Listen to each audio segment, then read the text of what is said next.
எல்லாராலையும் ஐபிஎஸ் ஆயிட முடியாதுல்ல. Just accept it and move on. அது என்னவோ சரிதான். இல்ல, நீ சொல்றது சரிதான். எங்க இருந்தோ யார் யாரோ ஆடு மாடு மாதிரி ட்ரெயினர் பஸ்ஸை பிடிச்சி இங்க வந்துடுறாங்க. அவங்க எதையும் கொண்டு வரதில்லை.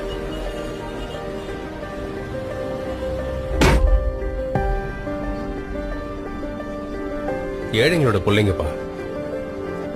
காய்கறி விற்கிறவங்களோட பொண்ணு, ட்ரக் டிரைவர், அப்புறம் தெருவு சுத்தம் பண்றவங்க. எங்க அப்பா மாதிரியே எல்லாரும் கஷ்டப்படுறவங்க தான். எங்கேயாவது அவங்க வாழ்க்கைக்கு வெளிச்சம் கிடைக்குமான்னு தேடுறவங்க.